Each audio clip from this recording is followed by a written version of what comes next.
Hello, so I'm back with Tasita Small, and this is our fourth short video looking at Lives Matter. So thank you again, Tasita.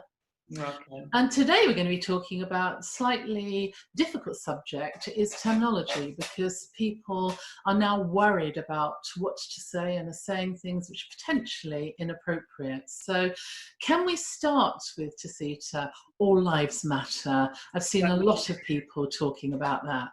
Definitely. All lives matter for me has two connotations.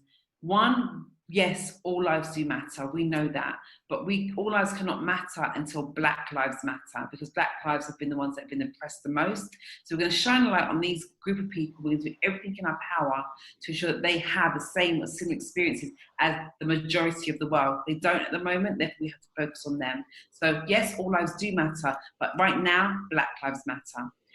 By saying all lives matter consistently without educating yourself as to why you don't say that is almost like an aggressive statement. So knowing that Black lives matter and why they matter, but continuing to say all lives matter is actually quite an aggressive standpoint. And it means that you don't care or haven't taken the time to educate yourself as to why that's the wrong thing to say.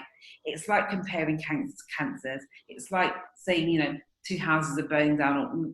There's so many examples that are out there right now around why you don't gaslight or say, yes, you're not important. I am important. I'm not going to listen to your opinion or point of view. I'm just going to listen to myself. So that's why you just don't say all lives matter. If you're still saying it and you've educated yourself, you've taken the time to learn out why you don't say it, and you still say it, that to me in itself is making a statement.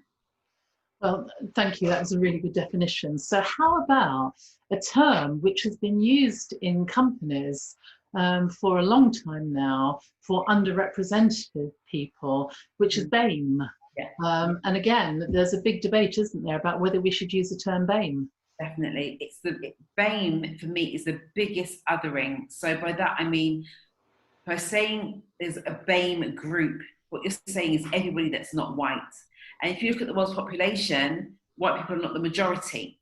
So by saying BAME, you're saying white people and everybody else. But then by that everybody else is saying that Japanese people have the same experience as someone from a Black person, or an Indian person has the same experience as someone who's from Thailand. There's so many different people that are in that group that you can't lump them together because the experiences are all different. So the term BAME, I think, will die by the end of the year. I don't know what it will be replaced with. I don't want it to be replaced with anything. I want people to be seen and identified by the groups that they are, so we can understand their experience.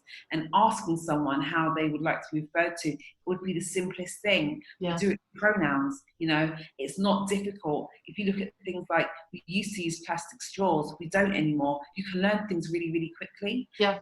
So let's learn what it should be. Let's speak to those people who are affected by this BAME term, find out what we should be saying, and then let's move forward, because it doesn't have to be a massive thing that takes years and years and years.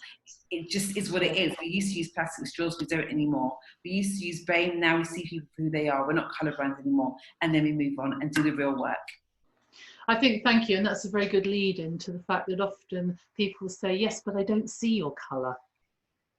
You have to. And I think, to be fair, that was the right thing to say up until recently. I don't see colour. But by saying you don't see colour means that you don't see me. And by saying, I don't care if you're pink, green or purple. Well, there are no pink, green or purple people. So again, you're saying you don't see me and you don't care what my experience is as a Black person. And you have to care. You have to understand that it's been different. And in order to make it different going forward and better, we have to recognise what's happening around us and in the room. Thank you. And finally, people are still confused, I think, whether it's okay to say a person of colour. We know that we can use the term Black, and that's perfectly okay. But what's your view on person of colour? I don't mind person of colour, but that's just me. It means that you're not sure what to say, but you want to say something. And so I prefer, but lots of people don't. And again, I'm not the law on what is right for Black people to say or what to do. But for me, I don't mind it. Other people don't.